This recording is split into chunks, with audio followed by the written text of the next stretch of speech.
Bonjour à toutes et à tous. Merci d'être avec nous, aussi nombreux pour cet atelier consacré à l'influence de l'intelligence urbaine pour la ville de demain. Nous sommes ensemble durant 45 minutes et je suis donc Géraldine Lance-Perrin, la journaliste de cet atelier. Petite information avant de commencer cet atelier, il faut brancher vos casques sur le canal 4 et puis un temps aussi de questions-réponses avec mes invités aura lieu à la fin de notre échange. Donc n'hésitez pas à prendre des notes, ils se feront un plaisir d'y répondre. Bonjour à tous les trois, merci d'être mes invités cet après-midi. On entend aujourd'hui, vous le savez, parler de l'intelligence artificielle. On en entend même beaucoup parler. Elle va certainement jouer un rôle de plus en plus important dans la gestion des villes de demain, et ce, dans tous les domaines. Mobilité, énergie, gestion de déchets. Voyons concrètement l'influence de l'IA dans nos territoires. Comment l'intelligence artificielle urbaine peut-elle contribuer à la création de villes durables, mais aussi quels sont les risques et les dérives possibles. Comment différentes villes du monde et celles de taille moyenne l'utilisent-elles. Alors, pour parler de ce sujet, j'ai Jeanne Carrez de Bock. Bonjour Jeanne. Bonjour à tous. Vous êtes la responsable innovation et données territoriales du département du Digitam du pôle écosystème et innovation. Également, donc à vos côtés, bonjour Philippe.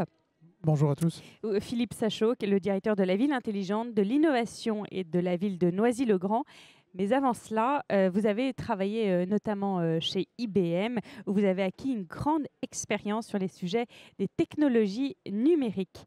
Et puis, à mes côtés, Hubert Béroche. Bonjour Hubert. Bonjour. Vous êtes le fondateur de l'entreprise Urban IA, AI, c'est comme ça qu'on le prononce, intelligence artificielle. Expert numérique France 2030, conférencier et puis aussi auteur d'un rapport IA générative et la ville avec le soutien de la grande métropole de Paris. Merci à tous les trois d'être là pour parler de ce sujet ô combien crucial aujourd'hui, l'intelligence artificielle.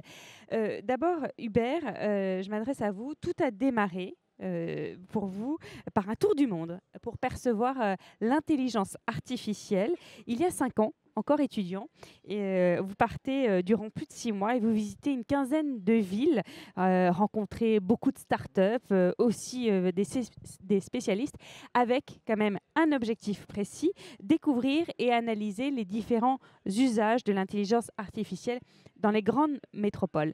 Et à la suite de ce tour du monde, vous fondez donc le think tank Urban AI, IA donc pour intelligence artificielle, qui est devenu une référence grâce à vos travaux de recherche, au rapport aussi que vous avez publié, et avec l'aide de 150 autres experts pluridisciplinaires dans le monde et une trentaine de partenaires, vous faites partie de ce think tank et vous publiez régulièrement des travaux de recherche et des rapports. Au-delà de ce think tank, c'est au cours de ce projet surtout qu'est né le concept d'IA urbaine. Cela signifie quoi concrètement ?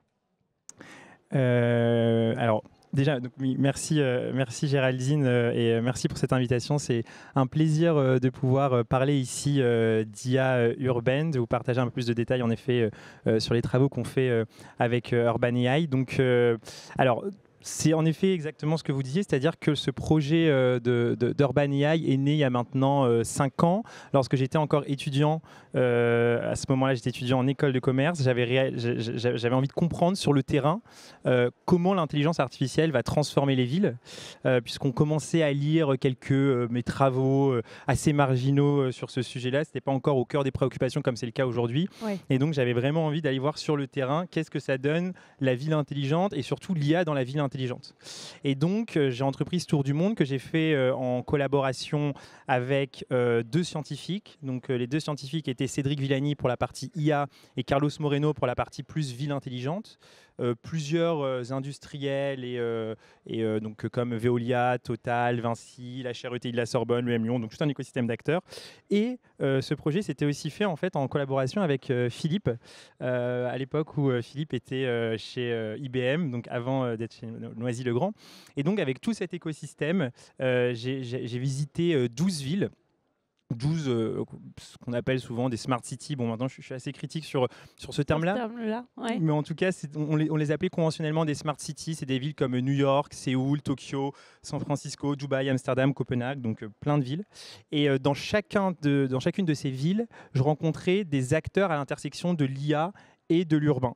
Donc au total, il y a plus de 130 acteurs qui ont été rencontrés dans le cadre de cette sorte de Learning Expedition, des acteurs qui étaient divisés en essentiellement 4 typologies d'acteurs, des grandes entreprises. Donc en grandes entreprises, ça va être donc IBM, SoftBank, Elementy, enfin voilà, tous ces types d'entreprises. C'était aussi des acteurs publics, donc les villes, les ministères, des acteurs académiques.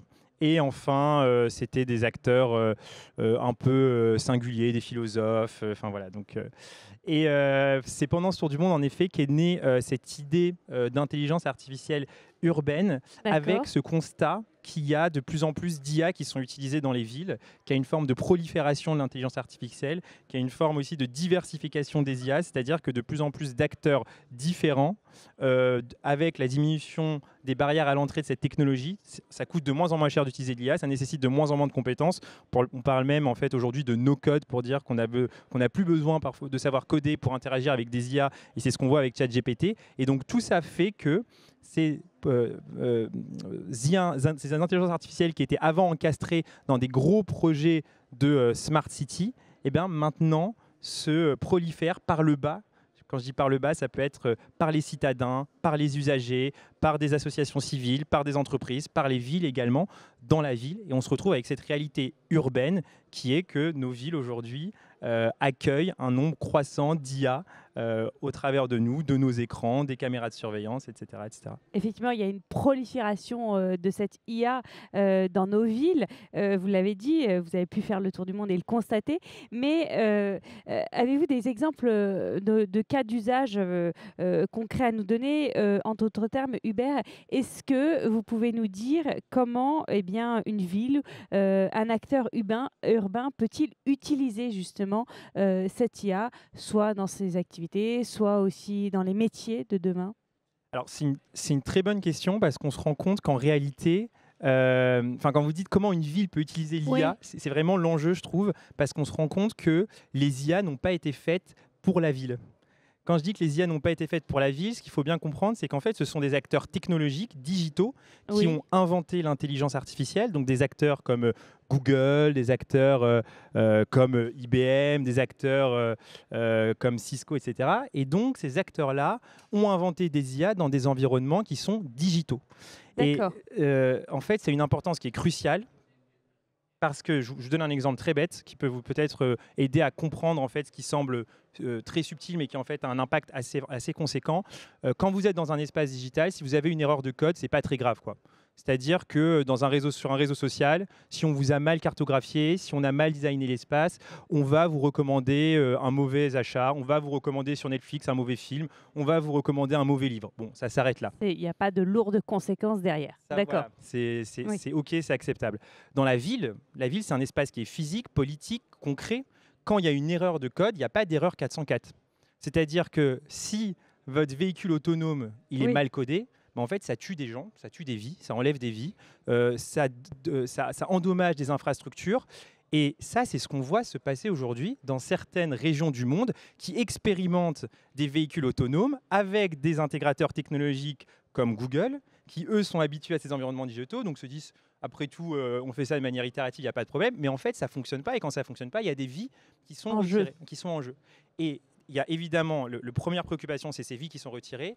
Et en plus de ces vies qui sont retirées, ça endommage le contrat social à la racine de ces territoires. Parce que là, il n'y a pas longtemps, il y a eu un incident dont on n'a pas tant parlé, mais qui, pour moi, est représentatif de ce qui pourrait arriver. C'est à San Francisco, pendant le Nouvel An chinois.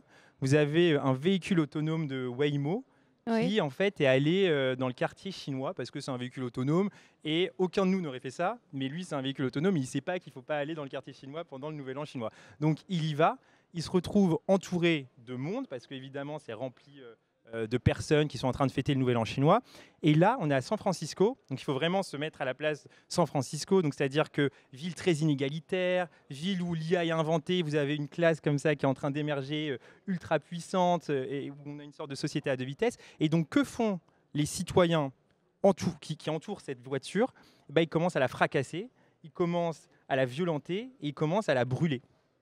Et donc, vous avez cet incident qui a surgi comme ça à San Francisco.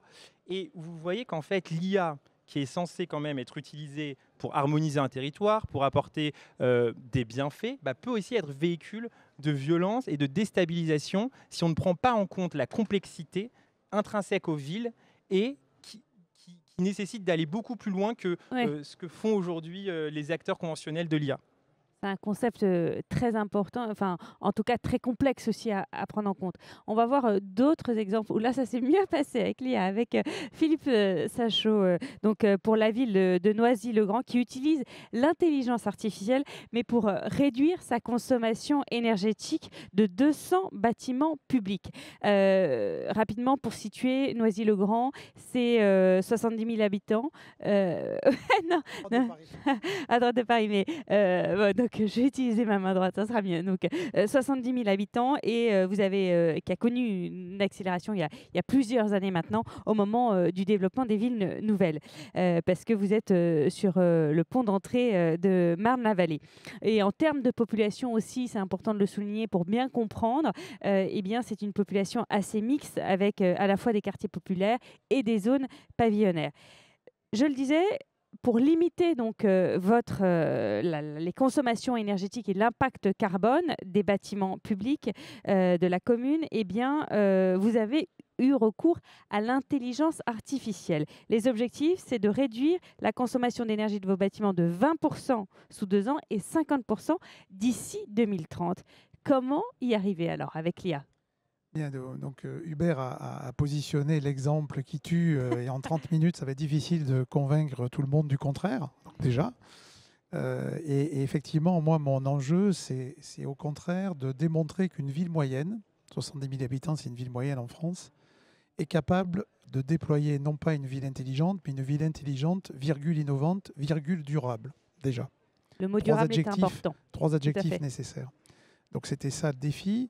Et avant de rentrer sur l'exemple que vous avez cité, dire qu'on veut faire un déploiement de ce genre de projet dans une ville moyenne, ça veut dire que par rapport à ce que tu citais, New York, Singapour, etc., il faut faire face à 4 défis majeurs qui sont d'abord les compétences, qui ne sont pas les mêmes par définition, l'acculturation des agents, j'y reviendrai plus tard, le budget, la visibilité de la ville, parce que Noisy-le-Grand, bon, c'est sûr que c'est moins sous les spots que Singapour ou Monaco, et l'engagement des élus. Voilà, 4 éléments clés qu'il faut pouvoir maîtriser. Et moi, effectivement, ma mission, c'est de faire en sorte que ce soit les métiers qui résolvent des problèmes en utilisant le moins de technologie possible, mais quand nécessaire, un minimum de technologie par rapport au rapport gain-coût. Donc, pour revenir sur le projet énergie, qui a été supporté par France 2030 et accompagné par la Banque des Territoires. Donc, merci à ceux qui organisent l'événement.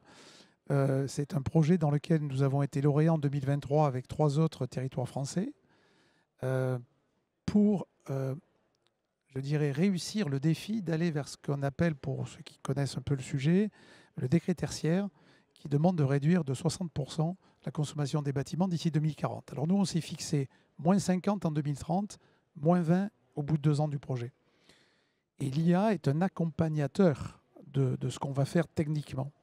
Et en fait, on s'est rendu compte que si on restait sur le point technique pur, il nous fallait 80 millions d'investissements pour assurer le décret tertiaire, sachant que dans la période, on pense dépenser une dizaine de millions, mais pas 80. Donc il fallait trouver une astuce, quelque chose qui nous permet d'y arriver avec le budget qu'on se donnait. Donc premier élément, avant de parler d'algorithmes, d'intelligence artificielle et autres, il faut parler de données.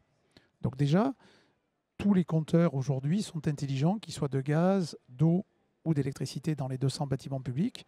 Et donc, on va déjà juste récolter cette donnée et avoir un certain nombre d'alertes de bien vivre. Ce n'est pas la peine qu'on éclaire, on connaît tous l'exemple, l'école le dimanche matin, qu'on fasse du flux d'air la nuit s'il n'y a personne dans le bâtiment. Mais pourtant, c'est ce qui se passe souvent. Donc déjà, une première conscience. Et une première intelligence artificielle intervient là. Elle consiste à répartir ces bâtiments dans ce qu'on appelle des clusters. Et quand ils sont répartis, déjà avoir une idée de quel type de rénovation on pourrait faire. Et une fois qu'on a ce clustering, on peut le massifier à des tas de bâtiments, ce qui permettra d'éviter de les modéliser ultérieurement. Enfin, dans le consortium qui a gagné Dialogue compétitif, il y a Efficacity notamment, qui réalise une modélisation numérique des bâtiments au sens thermique, qui a proposé et qui propose actuellement une dizaine de bouquets de travaux de rénovation par bâtiment pour 200 bâtiments et par rapport à 6 ans d'investissement. Et pour arriver à résoudre cette combinatoire pour dire quel est le meilleur chemin pour avoir le plus vite une réduction de consommation et le plus vite un gain en CO2, l'intelligence artificielle va nous aider à choisir le meilleur chemin qu'on réactualisera tous les trimestres. Donc voilà la combinaison d'éléments purement techniques, parce qu'on ne fera pas moins 50% sans faire de rénovation, mais l'intelligence artificielle nous va faire gagner, on estime, et ceux qui ont répondu au dialogue compétitif l'estiment aussi, entre 10 et 15% de plus que ce que les travaux nous auraient permis de faire. Oui, c'est un des éléments. Jeanne Carès-Deboc, Philippe Sageot l'a souligné, c'est un des projets lauréats d'appel d'offres à la Banque des Territoires. Vous en avez vu d'autres projets, justement, puisque vous travaillez pour la Banque des Territoires. Est-ce que vous pouvez nous dire aujourd'hui quels sont les autres projets que vous avez vus passer à travers la France? Très bien. Hop là. Alors, vous m'entendez? D'abord, merci à Hubert et Philippe d'avoir accepté d'être avec nous.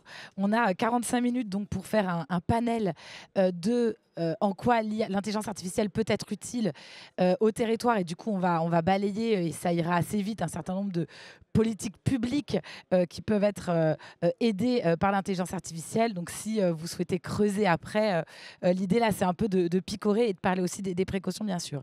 On voit une accélération de projets utilisant de l'intelligence artificielle en France, quasiment inexistant en 2020. On est partenaire de l'Observatoire Data Publica, en fait, qui recense les projets. Ils étaient au nombre d'une vingtaine en 2022. À la mi-2023, on en avait une cinquantaine et maintenant, on voit une accélération. Alors, il y a des premiers grands projets pilotes qui sont très innovants et qui sont donc lauréats de l'appel à projet France 2030. Donc, c'est un appel à projet de l'État qui est opéré par la Banque des Territoires et qui s'appelle Démonstrateur d'IA Frugal au service de la transition écologique. Et donc, on voit émerger un certain nombre de thématiques parmi ces projets. 4 lauréats d'une première vague, on en a parlé, Noisy-le-Grand, et on a aussi Bordeaux Métropole, qui, comme Noisy-le-Grand, utilise l'intelligence artificielle pour modéliser ses consommations énergétiques et identifier les bâtiments à rénover, à la fois les bâtiments publics et le logement social, puisqu'on a un partenariat avec leur bailleur social. On peut citer aussi l'Eurométropole de Metz, qui, elle, fait de l'analyse automatique d'images pour optimiser l'ensemble de ses activités de nettoyage et de propreté. Et puis surtout, la semaine dernière, les 8 nouveaux lauréats de cet appel à projet ont été annoncés. Alors, les projets commencent, mais je voulais vous en faire un petit panorama. Je trouve qu'il y a des sujets très intéressants et des sujets qui émergent qu'on n'avait pas vus jusque-là. Donc, on a du sujet encore pilotage énergétique des bâtiments, détection et prédiction des fuites d'eau avec la start-up Ligmitide. Et là, il y a quand même déjà quelques collectivités locales en France qui travaillent sur ce sujet pour prédire et détecter les fuites d'eau. Les impacts de la mobilité sur la qualité de l'air et le climat. On a aussi dans le Centre-Val de Loire qui souhaite utiliser l'intelligence artificielle pour prédire et pour anticiper les épisodes de tension sur la ressource en eau. Et puis 2 projets que je trouve assez innovants. C'est en Occitanie. Eux, ils veulent cartographier les milieux naturels pour pouvoir prédire en fait l'évolution des espèces. Et du coup, ça peut les aider à définir leur politique de biodiversité. Et puis un sujet d'urbanisme. Là, c'est Saclay qui souhaite utiliser l'intelligence artificielle pour mieux intégrer les objectifs et problématiques écologiques dans la réglementation d'urbanisme pour piloter notamment ces PLU. Et le projet va tester et simuler des scénarios d'urbanisme assistés par l'intelligence artificielle. Donc tout ça, c'est des projets assez globaux, assez complexes, dont on tirera les enseignements. Donc j'espère revenir vers vous d'ici 6 mois, 1 an, en tirer les enseignements et voir comment ils peuvent être dupliqués, adaptés à des collectivités peut-être plus petites. On voit aussi d'autres sujets, tu le disais Hubert, oui, dans des sujets spécifiques. Par exemple, Toulouse Métropole utilise l'intelligence artificielle pour limiter le gaspillage dans les cantines et pouvoir prévoir en fait mieux qui sera présent le jour J pour adapter le nombre de menus. Et puis Bourges qui a lancé une reconnaissance d'images pour détecter les dépôts sauvages. On en est au début. Il y a beaucoup d'expérimentations. Il y a certaines solutions qui vont s'avérer très performantes, d'autres qui vont s'avérer plus complexes. Et on met tous ce warning, n'allons pas utiliser de l'intelligence artificielle quand on peut utiliser des solutions plus sobres. Je voulais citer Montpellier Métropole, qui est très précurseur, et ils ont lancé une convention. En fait, ChatGPT est arrivé, ils ont dit, attendez, on ne va pas tout de suite utiliser tous ces outils, on va d'abord lancer une convention citoyenne sur l'intelligence artificielle. Et donc, il y a 40 citoyens qui ont planché. Et en fait, ils ont vraiment, leur premier recours, ça a été l'utilité de l'IA. Leur premier recours, ça a été, il faut, quand on l'utilise, faire une évaluation préalable, choisir des applications qui seront vraiment profitables au service public, et une évaluation qui doit prendre en compte la totalité des coûts, qui soient environnementaux, sociaux, sociétaux. Et donc, on partage cet avis. Et du coup, on va reparler de ces précautions. Je compte sur toi, Hubert, lors de cet atelier. On en reparlera tout à l'heure, mais avant, j'avais une autre question à vous poser, Jeanne. Pour tous ces projets que vous avez cités, Toulouse, Montpellier, il faut beaucoup de données. Comment, justement, la Banque des territoires accompagne les territoires sur ce sujet-là qui est combien crucial? Alors, effectivement, tu as des projets IA qui ne demandent pas beaucoup de données dont tu parlais, Hubert, mais il y en a beaucoup. On dit souvent pas d'IA sans data. Or, les projets que je vous ai cités, là, on le voit, ils sont portés par des métropoles, des grandes collectivités régionales ou des collectivités pionnières comme Noisy-le-Grand. Mais la plupart des petites et moyennes collectivités, aujourd'hui, avant de se lancer dans des projets d'intelligence artificielle, elles doivent disposer de données propres, identifier les cas d'usage utiles. On reparle de l'utilité. Et en fait, on voit que ces collectivités-là, elles ont des freins à l'utilisation de la donnée. On a des directions, des DSI, des directions de services informatiques qui sont souvent débordées. On a parfois un manque de connaissance des cas d'usage. La donnée, on ne sait pas forcément où elle est. C'est tel opérateur qui l'a, etc., etc. Et donc, la Banque des territoires a décidé de mettre dans son plan stratégique une mesure qui vise à accompagner les collectivités locales à utiliser la donnée au service des politiques de transformation écologique. Donc, on a construit, nous, un parcours numérique et données qui a différentes briques qui permettent aux collectivités de monter en compétence sur ces sujets. On a une brique sensibilisation. Et là, on publie chaque année avec La Poste une note de conjoncture sur la data et l'intelligence artificielle. Et cette note de conjoncture, elle veut donner envie, elle donne des cas d'usage. Et la prochaine sortira en novembre. On va sortir également en octobre une plateforme, un site internet numérique 360 dans lequel on aura sur les sujets de données, d'intelligence artificielle, des retours d'expérience de collectivité, des propositions d'action, les entreprises, un certain nombre d'entreprises qui œuvrent sur le sujet pour permettre de passer à l'action. Et puis, on accompagne les territoires en ingénierie. Donc ça, la Banque des territoires le fait. Soit une collectivité a une problématique, quelle qu'elle soit, je veux développer un cas d'usage, je veux définir une stratégie gouvernance de la donnée, je veux mettre en œuvre un projet. On peut l'accompagner à structurer son projet par des jours de conseil ou par du cofinancement d'études. Et aujourd'hui, on accompagne des territoires sur différents sujets, parce qu'on l'a vu, en fait, ça touche à toutes les thématiques. Oui. Et on va pouvoir les accompagner à se doter d'un outil de reporting sur les données d'usage des bornes de recharge. Il y a une collectivité, l'établissement public territorial de Seine-Bièvre, qui nous demande de les accompagner à comment peut-on améliorer notre relation aux citoyens grâce aux données. On fait également de la formation. On a lancé une formation pour des collectivités. On a aussi des services digitaux avec le Lab des territoires, qui est un dispositif d'innovation chez nous qui nous aide à développer des services digitaux. Et on en a un. Je vous en parle là parce qu'en fait, il y a une démo, vous pourrez aller la voir, DataVis Petite Ville de demain, où les 1600 villes du programme Petite Ville de demain peuvent avoir une visualisation de toutes leurs données. Et puis enfin, et j'en ai terminé. Oui, parce qu'après, il y a beaucoup d'autres sujets. On voit bien que la Banque des territoires est très présente. Parce que la Banque des territoires est une banque, on finance, on investit, notamment dans des startups qui peuvent proposer des solutions aux collectivités. Merci Jeanne. On ira faire un tour promis. Philippe, donc Jeanne le disait et je le disais aussi, il faut beaucoup de données pour mener à bien ces projets avec l'IA. Il faut pouvoir l'analyser. Comment en êtes-vous arrivé là, vous, de votre côté, pour la ville donc de Noisy-le-Grand? Écoutez, je vais vous redonner un autre exemple parce que je pense qu'il est important de rester sur ce qu'on avait dit tout à l'heure, qui était la question du coût et du gain. D'accord ? Oui. Parce qu'effectivement, je veux dire, aujourd'hui, on peut se poser la question de dire pourquoi finalement on fait des intelligences artificielles si peut-être il y a d'autres choses plus faciles, plus simples, plus frugales à faire. Je prends cet exemple et après je réponds à votre question si vous permettez. On lance un projet avec le CEREMA sur la prédiction scolaire à 2, 4 et 6 ans. Alors on pourrait se dire, pourquoi faire faire Bon, donc quand on a une ville qui croisse de 4 à 5% par an, en fait, il y a une arrivée de jeunes qui vont aller dans nos établissements maternels primaires, qui vont aller dans les établissements de sport, avec les activités de périscolaire, où en fait un écart de 10 à 20% par an fait qu'on rejette des enfants d'une demande, ou alors qu'on va les faire aller dans des écoles à l'opposé de la ville. Et on a malheureusement aussi investi à des moments à contre-temps du besoin, juste avec l'expérience des gens sur cette évolution-là, puisqu'on livre à peu près entre 5 et 700 appartements par an. Et donc là, on va avec le CEREMA faire une prédiction à 2, 4 et 6 ans de la population scolaire par tranche d'âge et par quartier pour être plus juste, pour plutôt investir au juste temps du besoin par rapport à cette population. Et ce qui est intéressant dans ce cas-là, c'est qu'en fait, la modélisation, elle va aller piocher des données dans des données qui existent, qui sont des données soit qu'on peut trouver en open data ou qu'on trouve dans d'autres domaines. On ne va pas recréer de la donnée. Par contre, on va l'ingérer dans une intelligence artificielle qui va modéliser ce phénomène sans qu'on comprenne vraiment comment il modélise. Et on va le faire tourner tous les trimestres pour avoir cette prédiction. Mais pour revenir à ce que vous disiez, et pour faire le lien avec Montpellier. Montpellier a fait une convention sur l'IA avec les citoyens. C'est super. Mais depuis 2013, Montpellier travaille sur ces sujets. Donc elle a une certaine maturité.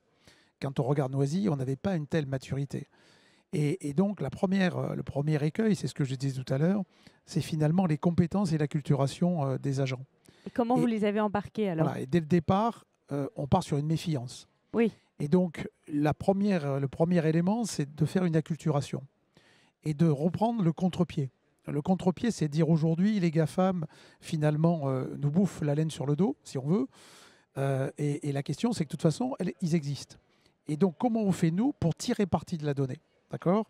Et il a fallu faire de l'acculturation, avec des lundis de la donnée, par exemple. Puis on a créé un groupe d'ambassadeurs de la donnée. Et je vais prendre un seul exemple, qui est l'exemple de Waze. Où on sait que beaucoup de villes tentent de lutter contre Waze, qui fait passer les voitures dans des quartiers qu'on voudrait pavillonnaires et calmes. Et la personne qui s'occupait de ça à ce moment-là m'avait dit, nous sommes comme l'eau, nous coulons au plus fluide, et à vous de boucher les tuyaux si vous le souhaitez. Et on a dit, bon ben d'accord, donc ça c'est un fait, mais à contrario, qu'est-ce que je peux tirer moi de Waze dans ma commune ? Et aujourd'hui, on a un univers domaine public qui va interroger les données de Waze pour connaître l'accidentologie de 0 à 3 ans, pour connaître les vitesses de tronçon de 0 à 3 ans, pour faire une corrélation avec nos travaux que nous lançons avec les arrêtés de voirie, pour voir s'il y a des aberrations et pour prévenir les gestionnaires de voirie.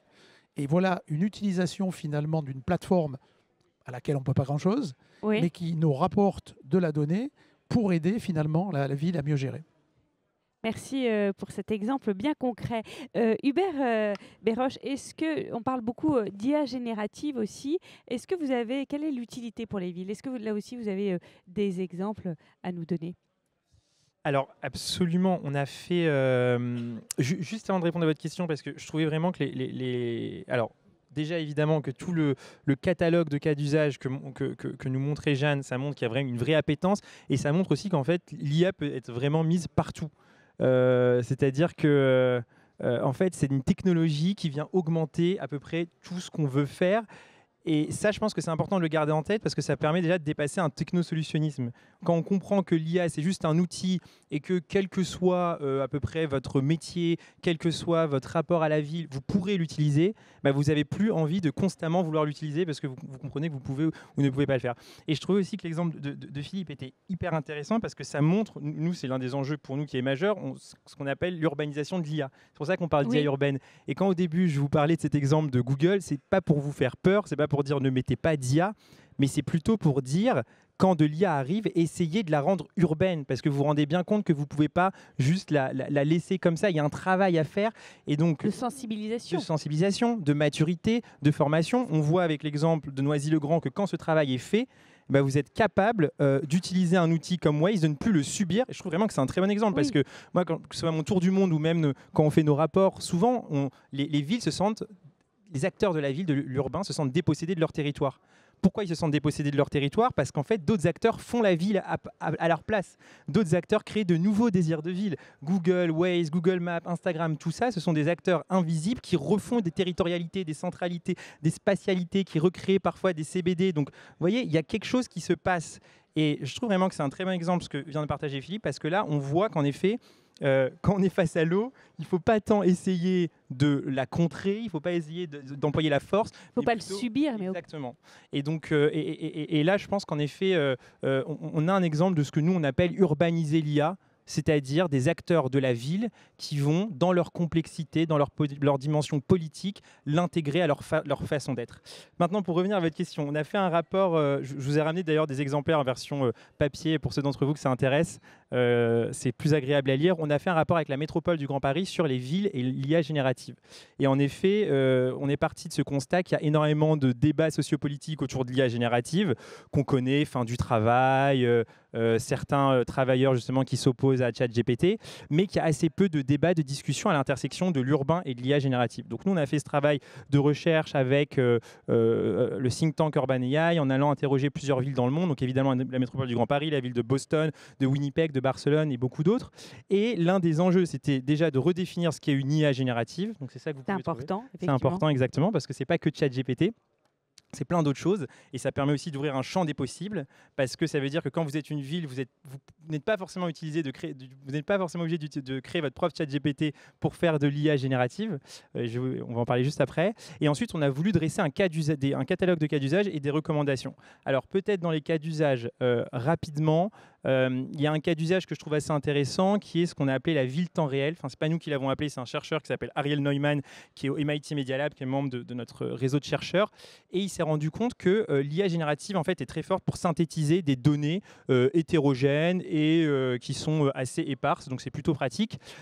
Jusqu'à aujourd'hui, quand vous vouliez accéder à une information, par exemple une information que vous avez sur un hyperviseur, vous étiez obligé d'aller utiliser votre dashboard en fait.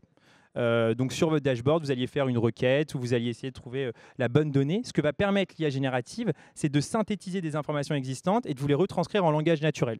Un exemple parmi d'autres, c'est-à-dire que vous allez interagir de manière très fluide avec votre hyperviseur, avec votre IA. Ça pousse certains chercheurs à parler de physical AI, donc on va vraiment aller peut-être vers d'autres types d'interactions qui vont vous faire gagner du temps.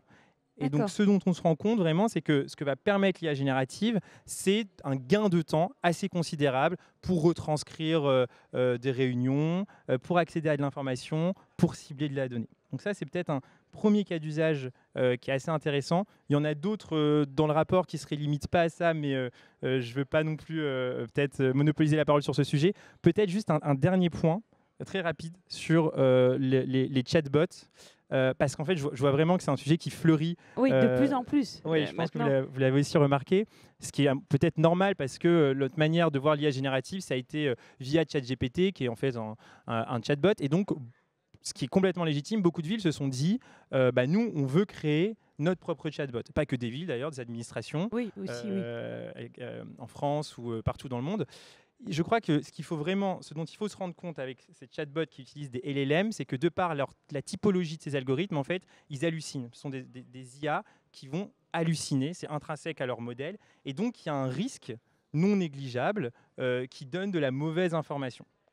Et ça, il faut le garder en tête. Pourquoi ? Parce que quand vous êtes une entreprise comme OpenAI, à la limite que votre IA hallucine, c'est pas grave, ça fait partie du jeu, ça vous permet de marketer votre produit, vous le lâchez comme ça, de manière assez cavalière dans une logique d'innovation très itérative. Ok. Mais quand vous êtes une ville ou quand vous êtes un acteur public, ça vous pouvez pas vraiment vous le permettre parce que vous représentez, en fait, ce qui fait le ciment de votre administration, c'est la confiance que les citoyens vous donnent. C'est ça, en fait, ce que vous êtes en tant que ville administration publique. Et donc, le risque, quand même, quand vous affichez une mauvaise information, c'est d'éroder cette confiance.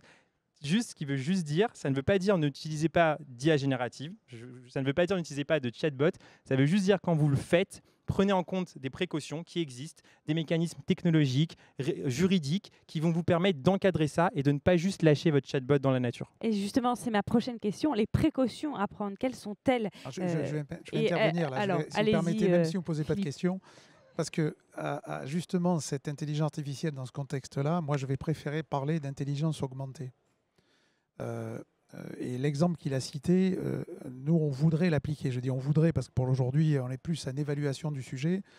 Sur la thématique qu'on connaissait tous en tant qu'habitants, c'est la gestion du plan local d'urbanisme qui, dans nos régions parisiennes, doit se corréler avec le plan local de mobilité, avec le SDRIF de la région Île-de-France, avec le PCAET de l'EPT, enfin, un nombre de documents incalculables qui fait que si vous posez une question à une collectivité parce que vous voulez que votre toit dépasse de 25 cm, en fait, l'agent va passer des jours à chercher dans tous ces documents si vous avez le droit de le faire ou pas. Et là, on se dit, l'IA générative va quand même, en lançant ce questionnement sur ces systèmes, répondre. Ce qu'il ne faut pas, c'est que cette IA parle à la personne directement. Parce que là, elle va dire des bêtises. C'est presque sûr. Par contre, elle va pouvoir aider un agent qui est un expert à préparer son dossier et à le faire beaucoup plus vite pour répondre ensuite à la personne de façon plus complète. Oui, voilà comment on peut modérer dans une transition de ce qui existe aujourd'hui et de ce qui doit être une réponse d'une collectivité qui doit être juridiquement totalement bétonnée. Avant de passer rapidement aux questions du public, donc Hubert, justement, quelles sont les précautions vous en avez un peu parlé, Philippe aussi, et puis rapidement, parce que j'imagine que c'est un sujet qui suscite débat souvent. Oui, alors, donc il y a plusieurs précautions. Philippe en a cité une. En fait, ce dont parle Philippe, c'est ce qu'on va appeler des sandbox. C'est-à-dire que vous allez utiliser vos IA génératives d'abord dans un environnement clos et fermé, donc moins risqué. Donc ça, c'est quelque chose qui est plutôt pratique. J'en profite pour dire que Urbania est maintenant aussi devenu un cabinet de conseil. Donc on aide aussi les acteurs de la ville à mettre en place ces recommandations, justement pour qu'ils arrivent à urbaniser ces IA génératives. Je vous donne rapidement 3 autres recommandations, 3 typologies de recommandations que vous pouvez approfondir dans le rapport. La première, c'est donc des recommandations techniques. Donc attention, ça hallucine. On peut mettre en place plusieurs solutions techniques. Quelque chose qui fonctionne plutôt bien, c'est on va forcer une IA générative à sourcer son information. Ça ne veut pas forcément dire qu'elle ne va plus halluciner, mais déjà, en tout cas, on arrive à pallier certaines problématiques. Ce n'est pas la seule chose à faire, mais c'est une possibilité. Deuxième enjeu, c'est une solution éthique. Donc attention, votre IA générative peut être... Jeanne, tout à l'heure, vous disiez données. Et en effet, quand on parle d'IA, ce qu'il y a derrière ces IA, c'est de la donnée. Donc il y a des risques que vos IA soient biaisées, donc que vos IA génératives soient elles-mêmes biaisées, ce qui peut être quand même assez... Alors peut-être pour vous donner un exemple concret, qu'est-ce que ça veut dire une IA générative biaisée? Ça veut dire que si vous demandez à Midjourney de vous représenter en une image d'une école à Paris, il va vous faire une école très belle. Et si vous lui demandez de le faire... C'est ce qui est le cas, non? Ce qui est le cas, non, oui, absolument. Et si vous lui demandez de lui faire une école en banlieue, là, il va vous faire une image qui est absolument délabrée. Pas à Noisy. Pas à Noisy. Non, par contre, à Noisy, il ne le fait pas. Donc, attention, donc, risque les stéréotypes. Voilà, exactement. Risque éthique, risque aussi, mais on ne va pas avoir le temps d'en parler, de l'empreinte carbone. Mais en fait, Philippe en parlait en filigrane, c'est-à-dire quand vous générez une image, c'est l'équivalent énergétique de recharger votre smartphone. Peut-être si vous n'avez plus de batterie, vous pouvez vous poser la question, est-ce que... attention, je ne dis pas que ça va pomper... J'ai été clair, je pense, non? Je ne dis pas que ça pompe l'énergie de votre smartphone. En équivalent énergétique, en fait, le data center qui va produire cette image va consommer autant d'énergie qu'il n'en faut pour recharger votre smartphone. C'est ça que je voulais dire. Donc, attention aux risques environnementaux. Et enfin, les derniers risques, c'est des risques politiques. Donc, prendre en compte que vos IA, génératives ou pas, ce sont des instruments politiques qui véhiculent des visions du monde. Et si vous n'en avez pas conscience, ça veut dire en général que vous êtes vous-même un véhicule d'une vision du monde. C'est très important et ça peut avoir de lourdes conséquences. Merci à tous les trois de vos témoignages. Justement, est-ce que vous voulez réagir à ce que nous a dit Hubert, Philippe ou Jeanne? N'hésitez pas à lever la main et une personne va passer avec le micro. Ah, allez-y, monsieur. Non, j'ai cru que ça avait fait peur à toute la salle et que plus personne. L'IA, finalement, non, il faut l'utiliser, mais bien l'utiliser. Je me dévoue pour lancer le débat. Moi, j'avais 2 questions. D'une part, dans l'utilisation des données par rapport à Noisy, j'aurais bien aimé savoir comment vous avez débuté ou comment avec quel AMO, enfin je ne sais pas parce qu'on parle d'IA, mais finalement comment on y va au tout début du début, comment ça s'enclenche. La deuxième question, là, qui est pour un peu tout le monde, ou je ne sais pas, et ça rejoint un peu ce qui a été dit un peu sur la fin, c'est la question de la propriété aussi, à un moment, de ce qu'on génère par l'IA. On parlait de Waze, on sait que maintenant, pour savoir où sont les bouchons, moi je travaille pour la collectivité européenne d'Alsace, en fait on paye des services à Google pour qu'ils nous disent où il y a des bouchons sur notre réseau à nous, etc. etc. Et c'est vrai que par rapport à la notion même de service public, ça pose quand même un peu derrière des questions, même si ça semble hyper intéressant dans l'absolu, quoi. Philippe d'abord et puis après peut-être. Oui, je vais répondre rapidement. Donc, le parti pris qui a été décidé à Noisy-le-Grand, c'était de construire une plateforme de données de façon à se dire on ne va pas laisser cumuler des verticaux avec des solutions différentes. En fait, on va d'abord nous rassembler la donnée qui vient de chez nous, qui vient de capteurs, qui viennent de tiers. Et pour démarrer, parce que quand on est d'une collectivité, on sait que c'est toujours compliqué de démarrer, de trouver un contrat qui va bien, etc. On a utilisé en fait des contrats UGAP avec des sociétés de deep tech, une en particulier, qui nous a aidé au début à travailler. Le défi qui arrive aussi quand on est dans ce stade-là, dans une collectivité, c'est faire patienter les gens. Parce qu'en fait, ce travail, qui est un travail d'infrastructure, de sous-bassement, n'est pas visible de personne, et pas des élus. Et les élus, il faut qu'ils aient une bonne histoire à raconter. Et donc, il faut arriver à faire un peu du démonstrateur en même temps sur des petites choses, pour qu'il y ait un peu de grain à moudre, pour que les gens continuent à vous donner un budget. Et vous avez parlé de démonstrateurs, de démonstration pour les projets des IAT. Sachez que 98% de ces projets sont des projets à l'échelle. Donc c'est vrai qu'ils essaient d'attaquer un nouveau sujet, mais ils sont à l'échelle. Nous, on est à l'échelle de nos 200 bâtiments. Et on a passé cette phase où on était sur les démonstrateurs, parce que la vraie difficulté, c'est de passer à l'échelle. Faire un démonstrateur dans un petit coin, ça marche toujours. Ça va, passer à l'échelle, c'est dur. Donc le défi, c'est ça. L'UGAP, c'est vrai que c'est un bon... Enfin, quand je dis l'UGAP, je fais de la pub sans le savoir, mais non, une plateforme d'achat public, bon, celle-ci existe, pour avoir une première prestation.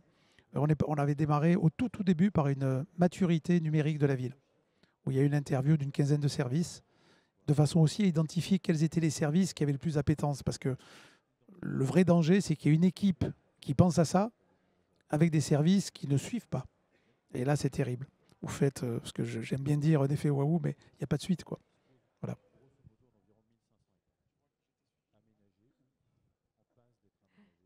Peut-être sur la deuxième partie de votre question. Alors, nous, on recommande souvent à ces acteurs de la ville qui vont être confrontés à ce sujet de la propriété de la donnée, ou en tout cas de la gouvernance de la donnée, d'avoir une forme de machiavélisme 2.0. Vous savez, quand vous lisez Le Prince, Machiavel dit, en fait, essayer d'être rusé comme un renard quand il le faut, et autrement d'être fort comme un lion.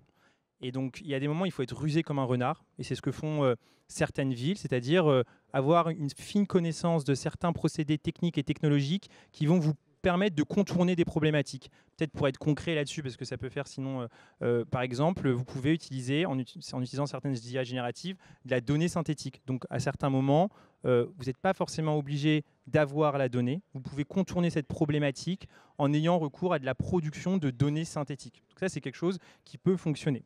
Mais il y a d'autres moments où, en effet, certains acteurs, surtout sur le sujet de la donnée, parce que de la donnée, c'est du pouvoir, ne comprennent que le rapport de force. Donc, vous avez beau essayer d'être rusé, en face de vous, il faut employer de la force. Et donc, je pense qu'on commence de plus en plus à comprendre que les villes ont quand même un outil qui est la loi, la réglementation, qui met quand même un peu plus de temps, en effet, parfois à s'appliquer, mais qui a quand même une force. Et donc, vous pouvez exiger, c'est ce qu'on fait des villes, comme la ville de Paris, par exemple, mais d'autres, vous pouvez exiger que lorsqu'un opérateur de mobilité opère sur votre territoire, il le fera simplement à certaines conditions. Parfois, les villes, lorsqu'on en parle avec eux de ces sujets-là, nous disent « Oui, mais on a quand même le risque que si on fait ça, ces services ne viennent plus nous voir parce qu'on est des petites villes ou parce qu'on a des moyennes villes. Donc ça fonctionne avec New York, ça fonctionne avec Lisbonne, ça fonctionne avec Paris. Mais comment font les autres villes ?» Et là, ce qu'on recommande, c'est à nouveau d'être rusé et fort, c'est-à-dire, par exemple, trouver les autres.